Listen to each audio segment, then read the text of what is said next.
Hello Vikram, போன விஷயம் என்னாச்சுடா? மதுமிதா வீட்டில் இருக்காளா? அவளுக்கு உடம்பு எதுவும் முடியலையாடா? ஏண்டா எனக்கு இன்னும் நீ ஃபோன் பண்ணி சொல்லல? எனக்கு இங்க ஆபீஸ்ல ஒரு வேலையும் ஓடலடா, நெஞ்செல்லாம் பதறுது. சீக்கிரம் சொல்லுடா என்று மறுமுனையில் சர்வாவின் குரல் அத்தனை தவிப்போடும் ஏக்கத்தோடும் ஒலித்தது. அவனது குரலில் இருந்த அந்த பழைய காதலின் நடுக்கம் விக்ரமின் நெஞ்சை கிழித்தது. விக்ரம் தன் தொண்டையை நனைத்துக் கொண்டு தன் அழுகையை அடக்கிக் கொண்டு பேச முயன்றான். டேய் சர்வா, நான் இப்போ மதுமிதாவோட வீட்டு வாசல்ல தாண்டா நிக்கிறேன். ஆனா என்று அவனது குரல் உடைந்து இழுத்தது. ஆனா என்னடா விக்ரம், மரியாதைய சொல்லுடா, அவளுக்கு என்ன ஆச்சு என்று சர்வா பதறினான். சர்வா, வீடு பூட்டி இருக்குதுடா, அவ இங்க இல்லடா. நேத்து நைட்டோட நைட்டா பெட்டி படுக்கையெல்லாம் கட்டிக்கிட்டு விடிய காத்தாலேயே தான் பையனை கூட்டிக்கிட்டு இந்த குன்னூர் ஊரை விட்டே எங்கேயோ போயிட்டாடா. அவ இங்க இல்லடா சர்வா என்று விக்ரம் கதறிக்கொண்டே உண்மையை சொன்னான். என்னது, ஊரை விட்டு போயிட்டாளா? அவ ஏண்டா போகணும்? இந்த சர்வீஸை விட்டுட்டு அவளால எங்கடா ஓட முடியும்? டே விக்ரம், நீ பொய் சொல்றடா. அவ நேத்து என்கிட்ட சவால் விட்டுட்டு போனான். அவ அவ்வளவு சீக்கிரம் ஓட மாட்டா. நீ பக்கத்துல எல்லாம் கொஞ்சம் விசாரிச்சு பாருடா என்று சர்வா ஆபீஸில் தன் நாற்காலியில் இருந்து எழுந்து கத்திக்கொண்டே போனில் அலறினான். நான் விசாரிச்சுட்டு தாண்டா சொல்றேன் சர்வா. பக்கத்து வீட்டுக்காரவங்க எல்லாம் அவ கண் கலங்கிட்டே அழுதுகிட்டே போனான்னு சொல்றாங்கடா. அவ ஹவுஸ் ஓனர் கிட்ட சாவியை கொடுத்துட்டு அட்வான்ஸ் காசையும் வாங்கிட்டு தான் பையனை கூட்டிக்கிட்டு போயிட்டாடா. அவ இனிமே இந்த ஊருக்கு வரமாட்டாளாம்டா என்று விக்ரம் சொன்னான். ஆனால் அவனால் அந்த பெண்மணி சொன்ன அந்த மாபெரும் ரகசியத்தை இப்பொழுது போனில் சர்வாவிடம் சொல்ல துணிச்சல் வரவில்லை. நேரில் வந்துதான் அந்த உண்மையை சொல்ல வேண்டும் என்று நினைத்தான். இல்ல, அவ என்னை விட்டுட்டு போக கூடாது. அவ என்கிட்ட இருந்து தப்பிக்க முடியாது. விக்ரம், நீ இப்பவே கிளம்பி ஆபீஸ்க்கு வாடா, நானும் கிளம்பி வர்றேன். அவ எங்க போயிருப்பான்னு நான் தேடணும் என்று சர்வா போனை துண்டித்தான். அங்கே ஆபீஸில் சர்வா போனை மேஜை மேல் தூக்கி எறிந்தான். அவனது ஒட்டுமொத்த உடம்பும் கோபத்திலும் அதிர்ச்சியிலும் நடுங்கிக் கொண்டிருந்தது. மதுமிதா, என் கண்ணு முன்னாடியே நீ இருக்கணும்னு சொன்னேனே. ஏற்கனவே என்னை ஏமாத்தினது பத்தாதுன்னு இப்போ ஒரு வாழ்க்கை விட்டுட்டு ஓடி போக பாக்குறியா? உன்னை இந்த உலகத்துல நீ எங்க ஒளிஞ்சிருந்தாலும் இந்த சர்வேஷ் உன்னை தேடி கண்டுபிடிப்பாண்டி என்று தன் ஓவர்கோட்டை எடுத்து மாட்டிக்கொண்டு அவசர அவசரமாக தன் அறையை விட்டு வெளியே வந்தான். அவன் காரிடரில் வேகமாக நடந்து வரும்போது அவனது பெற்றோர் சந்திரசேகரும் விசாலாட்சியும் பிரீத்தியை கூட்டிக் கொண்டு சர்வாவின் அறையை நோக்கி வந்து கொண்டிருந்தனர். சர்வாவின் பதட்டமான முகத்தையும் அவனது சிவந்த கண்களையும் பார்த்த விசாலாட்சிக்கு தங்களின் மிரட்டல் வேலை செய்து விட்டது என்பது புரிந்துவிட்டது. அவரது உதடுகளில் ஒரு வஞ்ச புன்னகை வந்து மறைய, என்னப்பா சர்வா, என்ன இவ்வளவு அவசரமா எங்கேயோ கிளம்புற? மணி இப்பவே 11 ஆகுது. மதியம் நாம எல்லாரும் ஒன்னா ஹோட்டலுக்கு லஞ்சு போகணும்னு சொன்னேனே, ஞாபகம் இருக்கா என்று விசாலாட்சி தனக்கு எதுவுமே தெரியாதது போல கேட்டாள். சர்வா தன் தாயை பார்க்க கூட இல்லை. ஆமா, எனக்கு ஆபீஸ்ல ஒரு அவசர வேலை இருக்கு, நான் வெளியே போறேன். நீங்க பிரீத்தியை கூட்டிட்டு பங்களாவுக்கு போங்க என்று கராராக சொல்லிவிட்டு வாசலை நோக்கி நடக்க முயன்றான். சர்வா, நில்லுடா என்று சந்திரசேகர் தன் அதிகார குரலில் சத்தமிட்டார். ஒரு கம்பெனியோட முதலாளி நீ இப்படி பதட்டமா ஓடுறது கொஞ்சம் கூட அழகில்லை. அது மட்டும் இல்லாம இன்னைக்கு உன் அத்தை மக பிரீத்திக்கு குன்னூர்ல இருக்கிற சில இடங்களை எல்லாம் சுத்தி காட்டணும்னு நாங்க பிளான் பண்ணியிருக்கோம். நீயே கார் எடுத்துட்டு அவளை கூட்டிக்கிட்டு போ என்று கட்டளையிட்டார். எனக்கு இப்போ வேற ஒரு முக்கியமான வேலை இருக்குதுப்பா, என்னால வர முடியாது என்று சர்வா தன் நடையின் வேகத்தை கூட்டினான். பிரீத்தி அவனது கையை பற்றி கொண்டவள், போங்க மாமா, எப்ப பாரு பிசினஸ்னே சுத்துறீங்க. எனக்காக ஒரு அரை மணி நேரம் கூட உங்களால ஒதுக்க முடியாதா? அத பாருங்க மாமாவ என்று செல்லமாக கோபித்து கொண்டாள். சர்வா பிரீத்தியின் கையை சட்டென்று தன் உடம்பிலிருந்து உதறி தள்ளினான். அவனது பார்வையில் இருந்த அந்த கொடூரமான கோபம் பிரீத்தியை ஒரு அடி பின்வாங்க வைத்தது.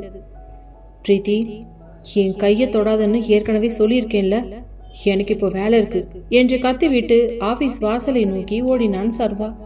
அவனது பின்னால் பாடிகார்டுகளும் ஓடினர்.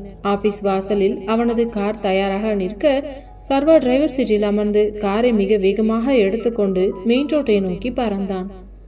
மணி 11 நெருங்கி இருந்தது. குன்னூரின் பனிமூட்டம் சற்றே கலைந்து சூரிய வெளிச்சம் பாதைகளில் பரவ தொடங்கியிருந்தது. சர்வா காரை ஓட்டிக்கொண்டே தன் கைபேசியை எடுத்து பிரைவேட் டிடெக்டிவ் ராகவனுக்கு அழைத்தான். ஹலோ ராகவன், இப்பவே உங்களோட அத்தனை ஆட்களையும் Coonoor bus stand, railway station, அப்புறம் கோயம்புத்தூர் போற அத்தனை செக் போஸ்டுகளுக்கும் அனுப்புங்க. மதுமிதா அவ பையனை கூட்டிக்கிட்டு விடிய காலையிலேயே ஊரை விட்டு போயிருக்கா. அவ எந்த பஸ்ல எந்த பக்கமா போனாங்கிற விவரம் எனக்கு அடுத்த அரை மணி நேரத்துல வேணும். அவளை இந்த ஊரை விட்டு தாண்ட விடாதீங்க என்று சர்வா வெறிப்பிடித்தவன் போல கத்தி கட்டளையிட்டான். மறுமுனையில் ராகவன், சரிங்க சார், நான் இப்பவே என் டீம் அலர்ட் பண்றேன். அவங்க எந்த பக்கமா போனாலும் நாங்க கண்டுபிடிச்சிடுறோம் சார் என்று சொல்லிவிட்டு போனை வைத்தார். சர்வா காரை பேருந்து நிலையத்தை நோக்கி திருப்பினான். அவனது நெஞ்சுக்குள் ஏனோ ஒரு பெரிய பயமும் அதே சமயம் ஒரு தீராத தவிப்பும் கலந்திருந்தது. மதுமிதா, நீ என்னை விட்டு போக கூடாதடி, நீ என்கிட்ட உண்மையை சொல்லியே ஆகணும் என்று ஸ்டீரிங்கை பலமாக பற்றி கொண்டு பற்களை கடித்தான். அதே நேரத்தில் விக்ரம் தன் காரை ஓட்டிக்கொண்டு மெயின் ஆபீஸை நோக்கி வந்து கொண்டிருந்தான். அவனது கைகள் ஸ்டீரிங்கை பற்றி கொண்டிருந்தாலும் அவனது மூளைக்குள் அந்த பெண்மணி சொன்ன விவரங்கள் அத்தனையும் எப்படி சர்வாவிடம் சொல்வது என்ற பயம் குடிக்கொண்டிருந்தது. சர்வாவுக்கு உண்மை தெரிஞ்சா அவன் தாங்க மாட்டான். தம் பெற்றோர் செஞ்ச இந்த சதியை கேட்டா அவனோட அத்தனை பிசினஸ் திமிரும் உடைஞ்சு போயிடும். ஆனா வேற வழி இல்லை, இந்த உண்மையை நான் அவன்கிட்ட சொல்லித்தான் ஆகணும். மதுமிதாவுக்கு இவ்வளோ பெரிய அநீதி நடக்க நான் காரணமா இருக்கக்கூடாது என்று மனதை திடப்படுத்தி கொண்டு ஆபீஸ் வளாகத்திற்குள் காரை நிறுத்தினான் விக்ரம். காரில் இருந்து இறங்கிய விக்ரம் நேராக சர்வாவின் அறையை நோக்கி ஓட, ஆனால் அங்கு சர்வா இல்லை. கேபின் காலியாக கிடந்தது. அப்போ அங்கே நின்றிருந்த ரமேஷிடம், ரமேஷ், சர்வா எங்கடா என்று கேட்டான் விக்ரம். சார் இப்போதான் அவசர அவசரமா கார் எடுத்துக்கிட்டு வெளியே போனார் விக்ரம், ரொம்ப கோவமா வேற இருந்தாரு என்றார் ரமேஷ். விக்ரம் உடனே சர்வாவின் கைபேசிக்கு அழைத்தான். போன் ரிங் ஆகி கொண்டே இருந்தது. ஆனால் சர்வா போனை எடுக்கவில்லை. அவனது கவனம் முழுவதும் பேருந்து நிலையத்தின் மீதுதான் இருந்தது. தாங்க முடியாமல் விக்ரம் மீண்டும் காரில் ஏறி சர்வாவை தேடி பேருந்து நிலையத்தை நோக்கி தன் காரை செலுத்தினான். குன்னூரின் அந்த பனிபடர்ந்த மதிய பொழுதில் ஒரு மாபெரும் உண்மையை சுமந்து கொண்டு இரு நண்பர்களும் வெவ்வேறு திசைகளில் தங்களின் ஓட்டத்தை தொடர்ந்தனர். குன்னூரின் பிரதான பேருந்து நிலையம் மதிய நேரத்து ஆட்களின் நடமாட்டத்தாலும் பேருந்துகளின் இரைச்சலாலும் பரபரப்பாக இயங்கிக் கொண்டிருந்தது. பனிமூட்டம் முற்றிலும் விலகி சூரியனின் கதிர்கள் தரையை தொட்டிருந்தாலும் அங்கே கார் வந்து நின்ற சத்தம் கூட கேட்காத அளவுக்கு சர்வாவின் நெஞ்சுக்குள் ஒரு மாபெரும் புயல் வீசிக்கொண்டிருந்தது. காரை நடுவழியிலேயே பிரேக் அடித்து நிறுத்திவிட்டு இன்ஜினை கூட அணைக்காமல் கதவை திறந்து கொண்டு வெளியே பாய்ந்தான் சர்வேஷ். அவனது கரும் சாம்பல் நிற ஓவர்கோட் காற்றில் பறக்க, கலைந்த தலைமுடியும் தூக்கமில்லாத சிவந்த கண்களும் அவனை கண்டாலே மக்கள் பயந்து வழிவிடும்படி ஒரு வெறி பிடித்தவனைப் போல காட்டின. மதுமிதா, மது என்று கத்திக்கொண்டே கூட்டத்திற்குள் பாய்ந்தான் சர்வா. ஒவ்வொரு பேருந்தின் ஜன்னல் வழியாக உள்ளே பார்க்க அங்கே அமர்ந்திருந்த பெண்களின் முகங்களை எல்லாம் தேடினான். ஆனால் எங்குமே அவளது முகம் அவனுக்கு கிடைக்கவில்லை. அந்நேரம் அவனது போன் அலறியது. டிடெக்டிவ் ராகவன் தான் கூப்பிட்டிருந்தார். ஹலோ ராகவன், கண்டுபிடிச்சிட்டீங்களாடா? அவ எந்த பஸ்ல இருக்கா என்று சர்வா போனிலேயே கத்தினான். சார், சாரி சார், நாங்க local bus stand, check post எல்லா இடத்துலயும் விசாரிச்சிட்டோம். விடிய காலையில 4:30 மணிக்கே கோயம்புத்தூர் போற ஒரு அரசு பேருந்துல அவங்க பையனோட ஏறிட்டாங்கன்னு இப்பதான் விவரம் கிடைச்சது சார். அந்த பஸ் இப்போ குன்னூர் எல்லையை தாண்டி போய்கிட்டு இருக்கோம் சார். நாங்க என்று ராகவன் இழுக்கும் போதே ஷட்டப் என்று கத்தி போனை துண்டித்தான் சர்வா. அவனது கைகள் ஸ்டேரிங்கை நோக்கி பாய திரும்பின. கோயம்புத்தூர் போற பாதையில விரட்டி போயாவது அவளை பிடிச்சிடணும் என்ற வெறி அவனது மூளையை ஆக்கிரமித்தது. அவன் தன் காரை நோக்கி ஓடி வந்த போது அவனது பாதையை மறித்து கொண்டு விக்ரமின் கார் வந்து கிரீச் என்ற பயங்கர சத்தத்துடன் நின்றது. காரில் இருந்து இறங்கிய விக்ரமின் முகம் அழுது அழுது வீங்கி அப்பட்டமான கோபத்தோடும் குற்ற உணர்ச்சியோடும் சர்வாவின் முன்னால் வந்து நின்றது. டே விக்ரம், வழிவிடா. மதுமிதா விடிய காலையிலேயே கோயம்புத்தூர் பஸ்ல ஏறி போயிட்டாளாண்டா. நான் இப்பவே அவளை துரத்தி போகணும், வழியை விடுடா என்று சர்வாவின் குரல் தவிப்பில் அடியோடு உடைந்து வெளிவந்தது. ஆனால் விக்ரம் நகரவில்லை. அவனது கண்கள் சர்வாவை ஒரு கொடூரமான குற்றவாளியை பார்ப்பது போல பார்த்தது. அடுத்த கணம் விக்ரம் பாய்ந்து வந்து சர்வாவின் அந்த விலையுயர்ந்த ஓவர் கோட்டின் காலரை பலமாக பற்றி கொண்டு அவனது முகத்திற்கு நேராக கதறி அழுதான். டேய் சர்வா, எங்கடா தேட போற அவளை? இன்னும் அவளை துரோகின்னு நினைச்சு பழி வாங்க வாடா தேடுற? இந்த உலகத்திலேயே உன்னை விட ஒரு பெரிய முருகம், ஒரு பெரிய பாவி யாருமே இருக்க முடியாது சர்வா. நீ எல்லாம் ஒரு மனுஷனாடா என்று பேருந்து நிலையமே அதிரும்படி கதறிக்கொண்டே சர்வாவின் சட்டையை பிடித்து உலுக்கினான் விக்ரம். அவனின் செயலில் சர்வாவின் மூளை ஒரு கணம் ஸ்தம்பித்தது. தன் உயிர் தோழன் விக்ரம் அழுது கொண்டே தன் சட்டையை பிடித்து தன்னை மிருகம் என்று திட்டுவதை அவனால் நம்ப முடியவில்லை. விக்ரம், என்னடா பேசுற? ஃபர்ஸ்ட் என் சட்டையை விடுடா என்று சர்வா அவனது கைகளை தள்ள முயன்றான். விடமாட்டேன்டா. அன்னையிலிருந்து இன்னைய வரைக்கும் நீ சொன்ன அத்தனை பொய்களையும் உன்னோட பெத்தவங்க செஞ்ச அத்தனை சதிகளையும் நம்பிட்டு அந்த பொண்ண அணு அணுவா சித்திரவதை பண்ணியடா. உனக்கு ஒரு தடவையாவது அவளோட கண்ணீரை பார்த்து மனசு வலிக்கலையாடா? டே சர்வா, உனக்கு இன்னொரு விஷயம் தெரியுமா? மதுமிதாவுக்கு இன்னும் கல்யாணமே ஆகலையாம்டா என்று விக்ரம் சத்தமாக அழுது கொண்டே அந்த உண்மையை உடைத்தான். என்ன, மதுமிதாவுக்கு கல்யாணம் ஆகலையா என்ற வார்த்தை சர்வாவின் காதுகளில் விழுந்த அடுத்த வினாடி அவனது ஒட்டுமொத்த சாம்ராஜ்யமும் அவனது பணத்திமிரும் அவனது அகங்காரமும் அப்படியே சுக்குநூறாக உடைந்து சிதறியது போல இருந்தது. அவனது கைகள் பலமிழந்து கீழே தொங்கின. நீ என்னடா சொல்ற விக்ரம்? விளையாடாதரா, என் அம்மா அவ கல்யாண போட்டோவ என்று சர்வாவின் குரல் பயத்தில் நடுங்கியது. எல்லாம் போயிடா. அத்தனையும் உன்னோட அம்மாவும் அப்பாவும் சேர்ந்து டெக்னாலஜியை வச்சு பண்ணின மார்பிங் போய் போட்டோடாது. அன்னைக்கு காலேஜ் முடிஞ்சப்போ மதுமிதாவோட அப்பா பிசினஸ் ஏற்பட்ட நஷ்டத்தினால தான் மரியாதையை காத்திக்க முடியாம ஹார்ட் அட்டாக்ல செத்து போனாருல்ல. அந்த துக்க வீட்டுக்கு உங்க அப்பா அம்மாவும் போனாங்கடா. அங்க வச்சு மதுமிதாவை தனியா கூப்பிட்டு மிரட்டினாங்க. நீ என் பையன் வாழ்க்கையில வந்தா உன்னையும் உன் அம்மாவையும் வாழ விட மாட்டோம், என் பையனோட கேரியரே பாழாயிடும்னு சொல்லி அவங்க மிரட்டின மிரட்டலுக்கு பயந்து தாண்டா தான் அம்மாவோட உசுரை காப்பாத்த தாண்டா அவ உன் போன் நம்பரை பிளாக் பண்ணிட்டு இந்த ஊருக்கு ஓடி வந்தா என்று விக்ரம் அழுது கொண்டே பழைய உண்மைகளை கொட்டினான். சர்வாவின் கண்கள் அதிர்ச்சியின் உச்சத்தில் அகல விரிந்தன. அவனது நெஞ்சுக்குள் ஒரு பெரிய பாறை இறங்குவது போல மூச்சு முட்டியது. இல்ல, அப்போ அந்த 3 வயசு பையன் ரித்து அவ என்று சர்வா வார்த்தைகள் வராமல் தவித்தான். அந்த ரித்து அச்சு அசலா ஒன்ன மாதிரியே இருக்கிறானே, நேத்து நீ தானடா கதறன? ஆமாண்டா சர்வா, அவன் உன்னோட சொந்த பையனாதாண்டா இருக்கும். அவன் வயிற்றுல ஒரு உயிர் வளர்ற விஷயமே அவளுக்கு இந்த ஊருக்கு வந்து மயக்கம் போட்டு விழுந்தப்பதாண்டா தெரிஞ்சிருக்கு. அவ உன்கிட்ட இருந்து எந்த காசும் வாங்கலடா, வேற எவனையும் கல்யாணமும் பண்ணிக்கலடா. இந்த சமுதாயத்தோட தப்பான பார்வைக்கும் அவமானத்துக்கும் நடுவுல தனியா ஒத்த பொம்பளையா நின்னு உன்னோட குழந்தைய அனாதையா பெத்து இன்னைக்கு வரைக்கும் உன்னோட காதலை மட்டும் நெஞ்சில சுமந்துக்கிட்டு கௌரவமா வாழ்ந்துகிட்டு இருக்காடா என்று விக்ரம் சர்வாவின் மார்பில் அடித்து கொண்டு அழுதான். இதை கேட்டதும் சர்வாவின் கால்கள் அடியோடு பலமிழந்து நடுங்கின. அவனது ஒட்டுமொத்த உடம்பும் நடுங்கி அவன் அப்படியே அந்த பேருந்து நிலையத்தின் தரைமேல் மண்டியிட்டு விழுந்தான். அவனது கண்களில் இருந்து இரத்த கண்ணீர் தாரை தாரையாக கொட்டியது. நேற்று இரவு வரை அவளை தோக்கி என்றும் பணப்பே என்றும் வேலைக்காரி என்றும் எல்லார் முன்னாடியும் அசிங்கப்படுத்திய அத்தனை காட்சிகளும் அவனது கண்முன்னே வந்து அவனது நெஞ்சை குத்தியது. நேற்று அவளது விரலில் இருந்து சொட்டிய அந்த இரத்த துளிகள் அவனது காதலை கொன்ற அநீதி என்பதை அவன் உணர்ந்தான். மதுமிதா, மதுமிதா, நான் உன்னை எவ்வளவு பெரிய பாவிடி, உன்னை எவ்வளவு கொடுமைப்படுத்தினேடி, என் குழந்தைய அனாதையா எவனோட பையனோன்னு சொல்லி அசிங்கப்படுத்தினேடி என்று சர்வா தன் இரு கைகளாலும் தரையை அடித்து கொண்டு ஒரு சிறு குழந்தையைப் போல பேருந்து நிலையத்தின் நடுவே கதறி அழுது துடித்தான். அவனது ஒட்டுமொத்த பணபலமும் திமிரும் அந்த ஒரு உண்மையின் முன்னால் அடியோடு செத்து போனது போல உணர்ந்தான் சர்வேஷ். விக்ரம் அவனது அருகில் மண்டியிட்டு அமர்ந்து அவனது தோள்களை பற்றினான். டே சர்வா, அழறத நிறுத்துடா. இப்போ அழுது எந்த பிரயோஜனமும் இல்லை. நேத்து நைட்டு உன்னோட அம்மாவும் அப்பாவும் பிரீத்தியை சேர்ந்து மதுமிதாவோட வாடகை வீட்டுக்கே போயிருக்காங்கடா.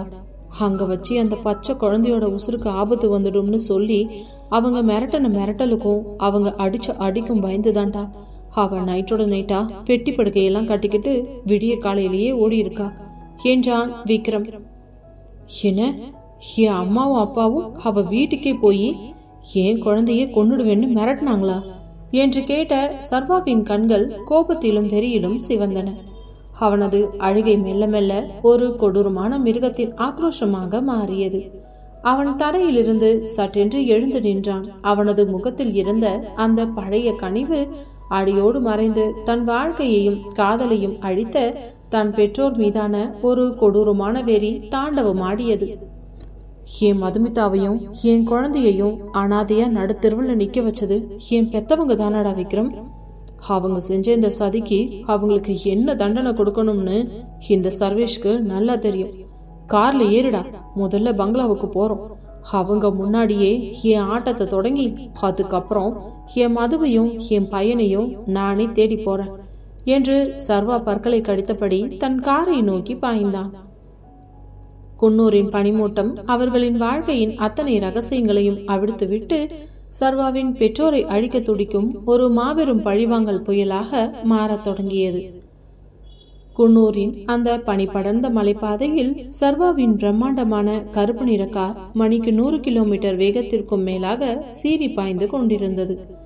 காரின் ஸ்டியரிங்கை இரு கைகளாலும் பாறையை போல இறுக்கமாக பற்றி கொண்டு ஆக்சிலேட்டரை அமுக்கிக் கொண்டிருந்தான் சர்வேஷ்.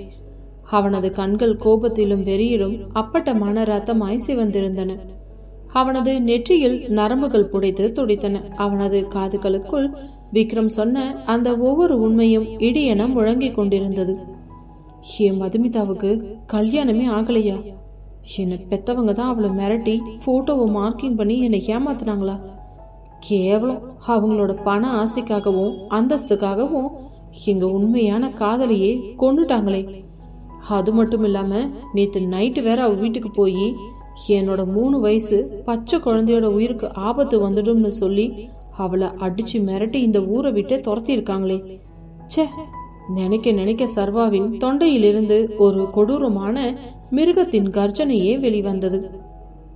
சந்திரசேகர், விசாலாட்சி, உங்களை நான் என் பெத்தவங்கன்னு நினைச்சதே நான் செஞ்ச பெரிய தப்புடா. என் மதுவோட கண்ணீருக்கும் என் குழந்தையோட அனாத நிலைமைக்கும் நீங்க 2 பேரும் இன்னைக்கு அணுவா அனுபவிக்க போறீங்கடா என்று பற்களை கடித்தபடி காரின் வேகத்தை இன்னும் கூட்டினான் சர்வா.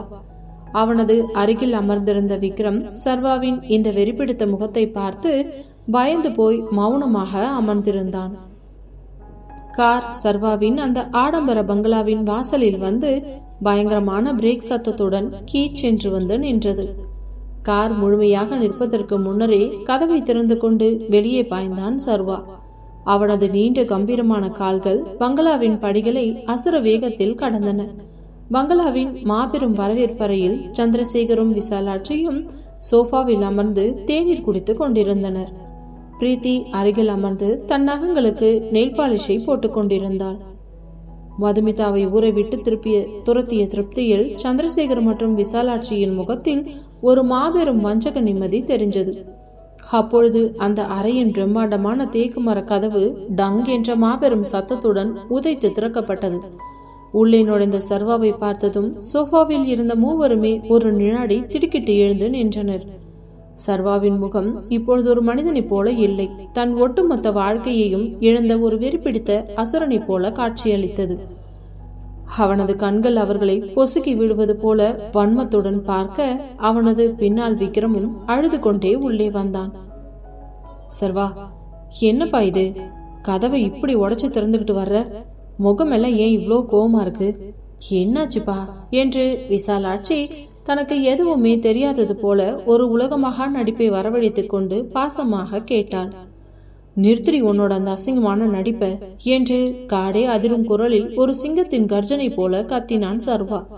அவனது அந்த கொடூரமான கத்தலில் அந்த பெரிய அறையில் இருந்த கிறிஸ்டல் விளக்குகள் லேசாக ஆடின. விசாலாட்சி அதிர்ச்சியில் ஒரு அடி பின்வாங்கினாள். சர்வா, என்னப்பா வார்த்தை இது?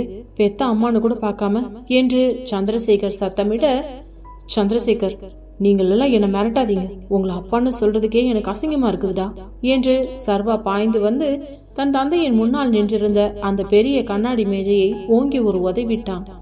அது டங்கென்ற சத்தத்துடன் சுக்குநூறாக உடைந்து சிதறியது. மாமா, என்ன மாமா பண்றீங்க? அத்தைக்கிட்டையும் மாமா கிட்டையும் ஏன் இப்படி நடந்துக்கிறீங்க என்று பிரீத்தி பயந்து கொண்டே சர்வாவின் கையை பற்றினாள். என் கையை தொடாதடி பிச்சைக்கார நாயே என்று பிரீத்தியின் கையை ஆக்ரோஷமாக உதறி தள்ளினான் சர்வா. அவளது தள்ளலில் பிரீத்தி சோஃபாவின் மேல் போய் விழுந்தாள். உன்னோட அந்த பண ஆசைக்காக என் பெத்தவங்க கூட சேர்ந்துக்கிட்டு என் மதுமிதாவோட வாழ்க்கையில விளையாடணும்னு நினைச்சியாடி? உன்னை என்ன செய்யறன்னு மட்டும் பார் என்று பிரீத்தியை முறைத்தான் சர்வா. சந்திரசேகரின் முகம் கோபத்தால் கருத்தது. சர்வா, நீ எல்லாம் மீறி போய்கிட்டு இருக்க. கேவலம் பணத்துக்காக உன்னை ஏமாத்தின ஒரு வேலைக்காரி மதுமிதாவுக்காகவா எங்ககிட்ட இப்படி நடந்துக்கிற என்று கத்தினார். பணத்துக்காக ஏமாத்தினவளா? அவளாடா என்னை ஏமாத்தினா? இல்லடா, நீங்க 2 பேரும் சேர்ந்து தாண்டா என் வாழ்க்கையை ஏமாத்திருக்கீங்க என்று சர்வா தன் ஓவர் கோட்டுக்குள் இருந்த அந்த மார்பிங் செய்யப்பட்ட திருமண புகைப்படத்தை எடுத்து சந்திரசேகரின் முகத்திற்கு நேராக வீசி எறிந்தான். அது அவனது மார்பில் பட்டு தரையில் விழுந்தது.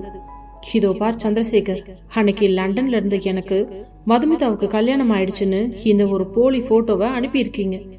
உங்க அந்தஸ்துக்காக கௌரவத்துக்காக அன்னைக்கு துக்க வீட்டுக்கு போய் அவளோட அம்மாவோட உசுரை காட்டி அவளை மிரட்டி இந்த ஊருக்கு துரத்தி இருக்கீங்க. அவ யாருக்கும் துரோகம் பண்ணலடா. அவ இன்னைக்கும் என்னோட காதலை மட்டும் நெஞ்சில சுமந்துக்கிட்டு வாழ்ந்திருக்கிறாடா என்று சர்வா அழுது கொண்டே தன் அத்தனை பக்க கோபத்தையும் கொட்டினான். விசாலாட்சியின் முகம் பயத்தில் வெளுத்தது.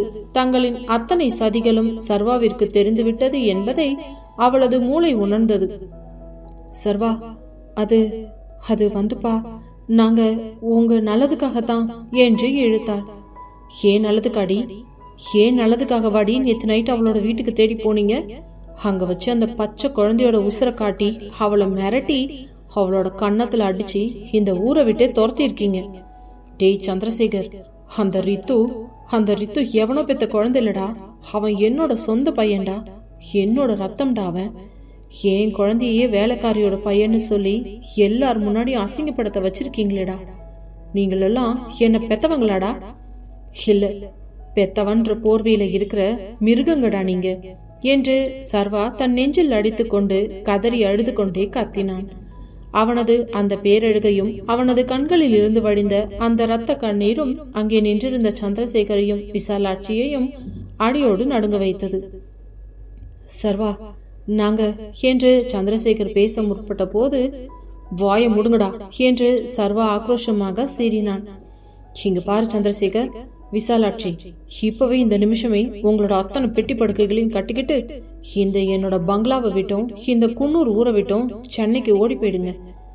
இனிமே எந்த ஜென்மத்திலையும் நீங்க என் கண்ணு முன்னாடி வந்து நிக்க கூடாது. எனக்கும் உங்களுக்கும் இருக்கிற அத்தனை சொந்தமும் இதோட முடிஞ்சிடுச்சுடா. இன்னையிலிருந்து எனக்கு பெத்தவங்கன்னு யாருமே கிடையாது. நான் அனாதடா என்று சர்வா தன் இறுதி தீர்ப்பை எழுதினான். சர்வா, என்னடா பேசுற? நாங்க உன்னோட பெத்தவங்கடா. எங்க சொத்து சுகம் எல்லாமே உனக்கு தானடா என்று விசாலாட்சி அழுது கொண்டே அவனது கால்களை பிடிக்க போனாள். சர்வா அவளை அசிங்கமாக தள்ளிவிட்டவன், உங்களோட அந்த பாழா போன சொத்து எனக்கு தேவையில்லை விசாலாட்சி. என் மதுவோட ஒரு சொட்டு கண்ணீருக்கு கூட உங்க ஒட்டுமொத்த சொத்தும் ஈடாகாதுடி. மரியாதையா இங்கிருந்து எல்லாரும் வெளியே போங்க, இல்லனா நானே உங்களை கழுத்தை பிடிச்சு வெளியே தள்ளுவேன் என்று வாசலை நோக்கி கை காட்டினான் சர்வா. சந்திரசேகர் தன் சுயமரியாதை இழக்க விரும்பாமல் விசாலாட்சியின் கையை பற்றினார். விசு, பிரீத்தி, கிளம்புங்க. இவன் இப்ப அந்த பொண்ணோட மயக்கத்துல இருக்கான். நம்ம பேச்சையெல்லாம் கேட்க மாட்டான். வாங்க போலாம் என்று சந்திரசேகர் விசாலாட்சியையும் பிரீத்தியையும் கூட்டிக் கொண்டு தலை குனிந்தபடி அந்த பங்களாவை விட்டு வெளியேறினார். தங்களின் அத்தனை அந்தஸ்தும் அதிகாரமும் தன் சொந்த மகனின் கோபத்திற்கு முன்னால் அடியோடு தோற்று போனதை உணர்ந்து அவர்கள் காரில் ஏறி மறைந்தனர். அவர்கள் சென்ற அடுத்த வினாடி சர்வாவின் ஒட்டுமொத்த தைரியமும் உடைந்து சிதறியது. அவன் அப்படியே அந்த உடைந்த கண்ணாடி துண்டுகளுக்கு நடுவே தரையில் சரிந்து விழுந்து தன் முகத்தை புதைத்துக் கொண்டு கதறி அழுது துடித்தான். மது, என்னை மன்னிச்சுடி. உன்னை எவ்வளவு கொடுமைப்படுத்தினடி. என் குழந்தைய அனாதையா நடு தெருவில் நிக்க வச்சுட்டேனடி. சர்வா, நீ எவ்வளவு பெரிய பாவிடா என்று தன் கைகளால் தரையை பலமாக அடித்து கொண்டு அழுதான் சர்வா. அவனது அழுகைக்கு சத்தம் அந்த மாபெரும் பங்களாவின் சுவர்களில் ஒரு சோக புயலாக எதிரொலித்துக் கொண்டிருந்தது. விக்ரம் அவனது அருகில் மண்டியிட்டு அமர்ந்து அவனது தோள்களை இறுக்கமாக பற்றி கொண்டான். டே சர்வா, அழறத நிறுத்துடா. இப்போ அழுது எந்த பிரயோஜனமும் இல்லை. மதுமிதா விடைக்காலையிலே கோயம்புத்தூர் பஸ்ல ஏறி போயிருக்கா. அவளை நாம இப்போவே தேடி பிடிக்கணும். அவளை தேடி போறது மட்டும்தான் இப்போ உனக்கு இருக்கிற ஒரே வழிடா. எந்திரிடா சர்வா என்று விக்ரம் அவனுக்கு ஆறுதல் கூறி தூக்கினான்.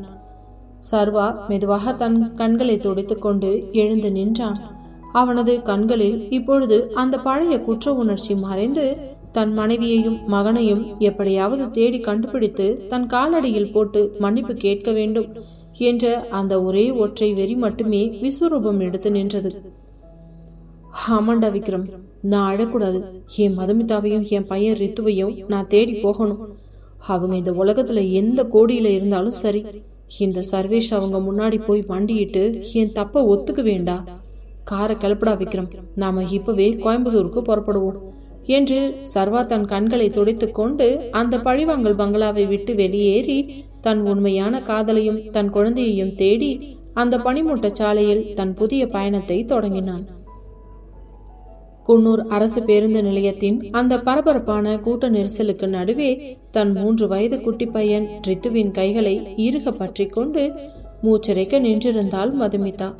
அவளது கண்கள் பயத்திலும் விசாலாட்சி அடித்த அறையின் வழியிலும் அலைபாய்ந்து கொண்டிருந்தன. அவளது காலடியில் இருந்த அந்த ஒற்றை பழைய பெட்டி மட்டுமே அவளது மொத்த உலகமாக நின்றது. கோயம்புத்தூர் செல்லும் அரசு பேருந்தில் அவளது பெட்டியை நடத்துனர் தூக்கி போட்டு கொண்டிருந்தார். ஏமா, சீக்கிரம் ஏறுமா, வண்டி எடுக்க போறாங்க என்று கத்தியதும் மதுமிதா பேருந்தின் படியில் கால் வைக்க போனாள். ஆனால் அவளது கூர்மையான மூளை அந்த வினாடியில் சட்டென்று எச்சரித்தது. இல்ல, சர்வா சாதாரண ஆள் இல்ல. அவனோட கோபமும் அவன்கிட்ட இருக்கிற அந்த பணபலமும் என்ன அவ்வளோ சீக்கிரம் விட்டுறாது. நான் கோயம்புத்தூர் போறேன்னு தெரிஞ்சா அவனோட ஆட்களை வச்சோ இல்ல செக் போஸ்ட்ல போலீஸை வச்சோ என்ன அடுத்த 1/2 மணி நேரத்துல தூக்கிடுவான். அப்படி தூக்குனா என் ரித்துக்குட்டியோட உசுருக்கு ஆபத்து வந்துடும்னு அவங்க அம்மா மிரட்டினாங்களே. என் பையனை என்கிட்ட இருந்து பிரிச்சுடுவாங்களோ. தாயுள்ளத்தில் அந்த மாபெரும் பயம் அவளை ஒரு புதிய அதிரடி முடிவை நோக்கி உந்தி தள்ளியது. அண்ணா, சாரிங்க, என் பெட்டியை திரும்ப கொடுத்துடுங்க. எனக்கு ஏதோ மனசு சரியில்லை, நான் இந்த வண்டியில வரல என்று அழுது கொண்டே தன் பெட்டியை பிடுங்குவது போல வாங்கி கொண்டாள் மதுமிதா. அவள் ரித்துவின் கையை பிடித்து கொண்டு அந்த பேருந்துக்கு நேர் எதிராக நின்றிருந்த நாகப்பட்டினம் செல்லும் ஒரு தொலைதூர பேருந்தை நோக்கி கூட்ட நெரிசலில் ஓடினாள். சர்வா தன் நாட்களை வைத்து மேற்கு நோக்கி தேடுவான். ஆனால் அவள் முற்றிலும் மாறுபட்ட திசையில் கிழக்கு கடற்கரையை நோக்கி பயணிக்க முடிவு செய்திருந்தாள். பேருந்து பனிமூட்டத்தை கிழித்து கொண்டு குன்னூரை விட்டு வெளியேறிய போது மதுமிதா ஜன்னல் வழியே குன்னூர் மலைகளை பார்த்து தன் கண்களில் வழிந்த கண்ணீரை துடைத்துக் கொண்டாள். சர்வா, உன்னோட இந்த திமிரான பழிவாங்கல் ஆட்டத்துல இருந்து என் குழந்தைய காப்பாத்த நான் போறேன்டா. இனி எந்த ஜென்மத்திலையும் நான் உன் கண்ணு முன்னாடி வரவே மாட்டேன் என்று தன் மகனை மார்போடு அணைத்து கொண்டாள். மறுநாள் காலை நாகப்பட்டினத்தின் கடலோர மீனவ கிராமமான நம்பியார் நகர் அலைகளின் ஓசையும் கருவாட்டு வாசனையும் மீன்பிடி விலைகளும் நிறைந்த அந்த எளிய கிராமத்தின் ஒரு மூலையில் கடலுக்கு மிக அருகில் இருந்தது அந்த ஓட்டு கோரி வீடு. அங்கே தன் வீட்டு வாசலில் அமர்ந்து வலை பின்னி கொண்டிருந்தார் 70 வயது மதிக்கத்தக்க முத்தம்மாள் பாட்டி. அவர் பல வருடங்களுக்கு முன்பு மதுமிதாவின் அம்மாவுக்கு சென்னை பங்களாவில் சமையல் வேலை செய்து பின்னர் சொந்த ஊருக்கு திரும்பிய ஒரு உண்மையான பாசக்கார இதயம். வாசலில் ஒரு பழைய பெட்டியுடனும் கையில் குழந்தையுடனும் அழுது வீங்கிய முகத்தோடு வந்து நின்ற மதுமிதாவை பார்த்ததும் முத்தம்மாள் பாட்டியின் கையில் இருந்த வலை கீழே விழுந்தது. ஐயோ மதுமிதா குட்டி, நீயா இது? என்னம்மா இந்த நிலைமையில வந்து நிக்கிற? உன் முகம் எல்லாம் ஏன் இப்படி வீங்கி கிடக்கு? உதட்டுல ஏமா ரத்தம் காஞ்சு போயிருக்கு? உன் அம்மா இறந்த செய்தி கேட்டு நான் குன்னூருக்கு வர முடியாம தவிச்சேனே. நீ ஏமா இப்படி வந்திருக்க என்று பதறியபடி ஓடி வந்து மதுமிதாவை தன் சுருக்கம் விழுந்த கரங்களால் அள்ளி அணைத்து கொண்டார் அந்த பாட்டி. பாட்டியின் மார்பின் சூடுபட்ட அடுத்த வினாடி மதுமிதாவுக்குள் நேற்று இரவு முழுவதும் அடக்கி வைத்திருந்த அத்தனை தவிப்பும் பயமும் ஒரே அடியாக வெடித்து சிதறியது. அவள் பாட்டியின் காலடியிலே அப்படியே தரையில் அமர்ந்து அவரது மடியில் முகம் புதைத்து கொண்டு விம்மி விம்மி அழுது கதறினாள். பாட்டி, எனக்கு இந்த உலகத்துல யாருமே இல்ல பாட்டி. என் அம்மாவும் என்னை விட்டுட்டு போயிட்டாங்க. இப்போ என் ரித்துக்குட்டியோட உசுருக்கே ஆபத்து வந்துடுச்சு பாட்டி. அவங்க அவங்க என் குழந்தைய கொன்னுடுவேன்னு மிரட்டுறாங்க பாட்டி, என்னை அடிச்சு விரட்டுறாங்க பாட்டி என்று மதுமிதா நெஞ்சடைத்து கூறினாள். ரித்து தன் தாயின் அழுகையை பார்த்து பயந்து முத்தம்மாள் பாட்டியின் புடவையை பற்றி கொண்டு, பாட்டி, அந்த பேட் அங்கிளும் ஆன்ட்டியும் அம்மாவை பலமா அடிச்சாங்க, அதான் அம்மா அழுகிறாங்க, நீங்க அம்மாவை அடிக்காதீங்க என்று தன் மழலை மாறாத செல்ல குரலில் அழுது கொண்டே சொன்னான். குழந்தையின் பேச்சை கேட்ட முத்தம்மாள் பாட்டியின் கண்களிலும் கண்ணீர் வழிந்தது. ஐயோ என் தங்கமே, உங்களை யாருடா அடிச்சா? உள்ள வாங்கம்மா என்று இருவரையும் வீட்டிற்குள் அழைத்து சென்று குடிக்க குளிர்ந்த தண்ணீரை கொடுத்தார். அன்று இரவு அந்த சிறிய ஓட்டு வீட்டின் விளக்கு வெளிச்சத்தில் கடல் காற்றின் இறைச்சலுக்கு நடுவே மதுமிதா தன் கடந்த கால காதல் கதையையும் சர்வாவின் அந்த பழிவாங்கல் ஆட்டத்தையும் நேற்று இரவு அவனது பெற்றோர் வந்து மிரட்டிய அத்தனை கொடூரங்களையும் அணு அணுவாக பாட்டியிடம் சொல்லி அழுதாள். முத்தம்மாள் பாட்டி அவளது தலையை வருடி விட்டவர், மதுமிதா குட்டி, இங்க பாரு, நீ அழுதுகிட்டே இருந்தா இந்த உலகம் உன்னை இன்னும் வதைக்கும். ஒரு தாயா நீ குழந்தைய காப்பாத்தணும்னா நீ பழைய மதுமிதாவா இருந்தா முடியாது. அவன் உன்னை தேடி இங்க வந்தாலும் ஆச்சரியப்படுறதுக்கு இல்லை. அவனோட அத்தனை பணபலத்தையும் அவனோட அந்த திமிரையும் நீ எதிர்க்கணும்னா நீ ஒரு தைரியமான பொண்ணா மாறணும் என்றார் பாட்டி தீர்க்கமாக. பாட்டி சொன்ன வார்த்தைகள் மதுமிதாவின் நெஞ்சுக்குள் ஒரு புதிய அனலை கிளப்பியது. ஆமா, நான் ஏன் பயந்து ஓடணும்? என் பையன் ரித்து சர்வாவோட சொந்த ரத்தம் தான். ஆனா அவனோட குடும்பம் என் குழந்தையவே கொல்ல துணிஞ்சிடுச்சு. நான் இனிமே அவங்க முன்னாடி ஒரு அனாதையா நிக்க கூடாது. எனக்கும் ஒரு தகுதி இருக்கு, எனக்கும் பிசினஸ் மூளை இருக்குங்கிறத நான் நிரூபிக்கணும் என்று தன் மனதை திடப்படுத்தி கொண்டாள்.